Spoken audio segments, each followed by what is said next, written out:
ఒక వ్యక్తి తాను ఇంకా బాగా బతకాలి అన్న ఉద్దేశంతో సొంత ఊరిని వదిలిపెట్టి ఒక పట్టణానికి వలస వెళితే అది ఇష్టపూర్వకంగా తీసుకున్న నిర్ణయం అవుతుంది.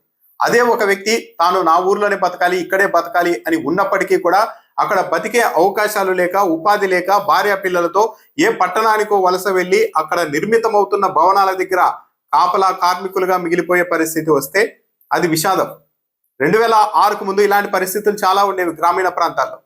ఒక మోస్తరు రైతులు కూడా తమ సొంత గ్రామాల్ని వదిలిపెట్టి పట్టణాలకు వెళ్ళిపోయి అక్కడ చిన్న చిన్న కార్మికుల్లాగా పనులు చేసుకుంటూ జీవించిన ఉదంతాలు ఉన్నాయి. 2006 ఫిబ్రవరి 2న అప్పటి యూపీఏ కేంద్ర ప్రభుత్వం తీసుకున్న నిర్ణయం గ్రామీణ భారతాన్ని మలుపు తిప్పిందని చెప్పాలి. ఉపాధి హామీ పథకం అనంతపురం జిల్లా నార్పల మండలం బండ్లపల్లి గ్రామంలో లక్షలాది మంది జన సమక్షంలో నాటి ప్రధాని మన్మోహన్ సింగ్, యూపీఏ చైర్పర్సన్ సోనియా గాంధీ, నాటి ముఖ్యమంత్రి వైఎస్ రాజశేఖర్ రెడ్డి వీళ్ళంతా ఉపాధి హామీ పథకానికి శ్రీకారం చుట్టారు. ఆ తర్వాత గ్రామీణ ప్రాంతంలో రూపురేఖలే మారిపోయాయి. వలసలు దాదాపు ఆగిపోయాయి. ప్రతి పేదవాడి ఇంటిలో కూడా ఫ్యాన్, టీవీ, ఫ్రిడ్జ్, బైక్ లాంటివి అప్పటి నుంచే కనిపించడం ఎక్కువగా మొదలైంది. ఆ స్థాయిలో గ్రామీణ భారతాన్ని ఉపాధి హామీ పథకం ప్రభావితం చేసింది. ఈ ఉపాధి హామీ పథకాన్ని ప్రారంభించిన ఈ బండ్లపల్లి గ్రామం ఒకప్పుడు ఫ్యాక్షన్ తో అల్లాడిపోయింది, విలువిల్లాడిపోయింది. పదుల సంఖ్యలో హత్యలు జరిగాయి. తలలు నరికేసి చెట్లకు వేలాడి తీసుకున్న ఉదంతాలు కూడా ఈ గ్రామంలో రికార్డ్ అయ్యాయి. వీటన్నిటికీ కారణం పేదరికం, సరైన ఉపాధి లేకపోవడమే అని గ్రహించిన అప్పటి ప్రభుత్వాలు ప్రత్యేకంగా బండ్లపల్లి గ్రామాన్ని ఎంచుకొని అక్కడే ఈ పథకానికి శ్రీకారం చుట్టారు. ఆ గ్రామంలో కూడా ఈ పథకం వచ్చిన తర్వాత అనేక మార్పులు వచ్చాయి. ఈ పథకం రావడానికి ముందు ఆ గ్రామంలో చదువుకునే పిల్లలు, స్కూల్కి వెళ్ళే పిల్లలు చాలా తక్కువగా ఉండేవారు. ఎందుకంటే తమ తల్లిదండ్రులతో పాటు బెంగళూరు, చెన్నై ఇలా నగరాలకు వలస వెళ్ళిపోయేవారు. కానీ ఉపాధి హామీ పథకం వచ్చిన తర్వాత గ్రామంలోనే సొంతంగా ఉపాధి లభిస్తూ ఉండడంతో తిరిగి సొంత గ్రామానికి వచ్చి అక్కడే పనులు చేసుకుంటూ ఉండే వాళ్ళ సంఖ్య పెరగడంతో వారి పిల్లలు కూడా అక్కడే చదవడం కూడా మొదలైంది. ఈ స్థాయిలో ప్రభావం చూపిన ఈ పథకాన్ని నీరుగార్చేలాగా పాత చట్టం స్థానంలో ఎన్డీఏ ప్రభుత్వం కొత్తగా విబిజీ రామ్జీ పేరుతో ఒక కొత్త చట్టాన్ని తెచ్చింది. ఈ చట్టం పాత చట్టంలోని ఆత్మను వేరు చేసిందనే చెప్పాలి. పాత చట్టం ప్రకారం ఉపాధి కల్పించడం అన్నది ఒక చట్టంగా ఉండేది. ఏ వ్యక్తి అయినా వచ్చి నాకు ఉపాధి కావాలని అడిగితే ప్రభుత్వం 15 రోజుల్లోగా అతనికి ఉపాధి చూపించాలి. లేని పక్షంలో నిరుద్యోగ భృతి కింద కొద్దిగా మొత్తాన్ని కూడా గతంలో అందజేసేలాగా పాత చట్టం ఉండేది. అయితే కొత్త చట్టంలో ఆ గ్యారెంటీ లేదు. కొత్త చట్టం ద్వారా 125 రోజుల పాటు పనులు కల్పిస్తామని కేంద్ర ప్రభుత్వం చెబుతూ ఉన్నప్పటికీ ఈ చట్టంలోని అనేక లొసుగుల కారణంగా అది ఎంతవరకు సాధ్యమవుతుంది అన్న ప్రశ్న కూడా ఉత్పన్నమవుతోంది. పాత చట్టం ప్రకారం ఇది డిమాండ్ ఆధారిత స్కీమ్ గా అమలయ్యేది. అంటే గ్రామీణ ప్రాంతాల్లో కరువు కాటకాలు వచ్చినప్పుడు, ఎక్కువ పని డిమాండ్ ఉన్నప్పుడు ఎప్పటికప్పుడు పని దినాల్ని పెంచుతూ కేంద్ర ప్రభుత్వం ముందుకు వెళ్ళేది.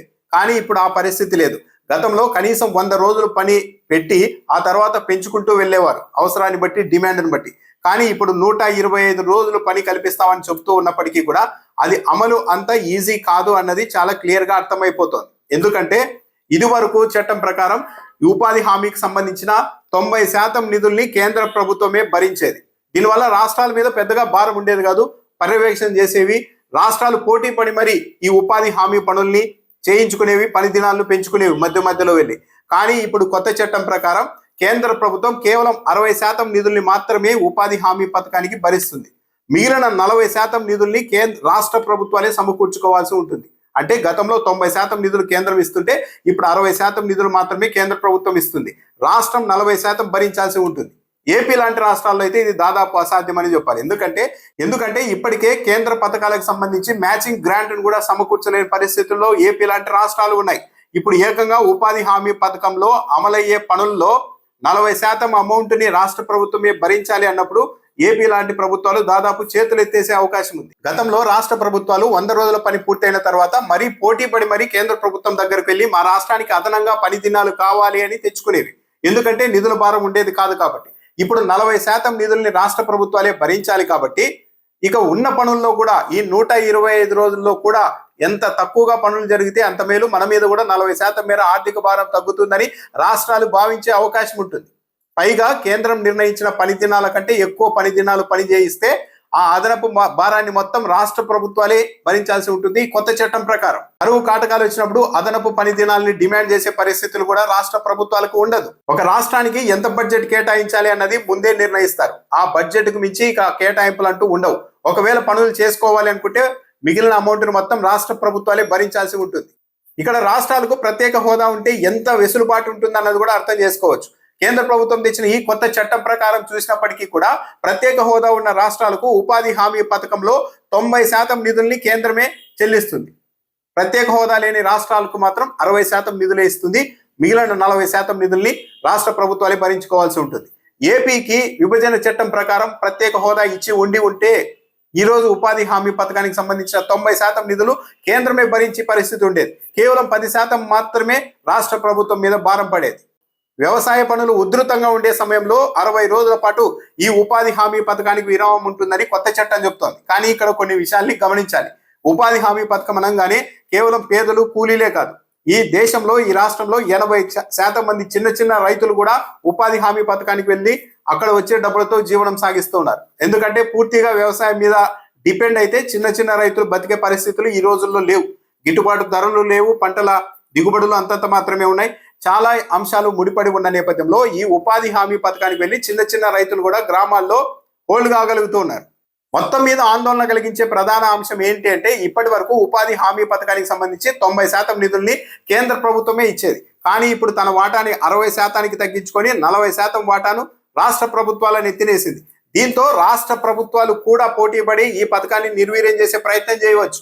ఎందుకంటే ఎక్కువ పనులు జరిగితే 40% మేర నిధులు తాము కూడా భరించాల్సి ఉంటుంది. కాబట్టి లోటు బడ్జెట్ ఉన్న రాష్ట్రాలు ఈ ఉపాధి హామీ పథకాన్ని కేంద్రంతో పాటు కలిసి కట్టుగా నీరుగార్చే అవకాశాలు కూడా చాలా ఎక్కువగా కనిపిస్తూ ఉన్నాయి. ఈ కొత్త చట్టం ద్వారా ఉపాధి హామీ పథకంలో ఆర్థికంగా 40% మేర రాష్ట్ర ప్రభుత్వాల మీద భారం పడుతుంది. కాబట్టి ఈ భారం నుంచి తప్పించుకోవడానికి ఏపీ లాంటి రాష్ట్రాల్లో అప్పుడే కొత్త ఎత్తుగడలు వేయడం మొదలైందా అన్న చర్చ కూడా నడుస్తోంది.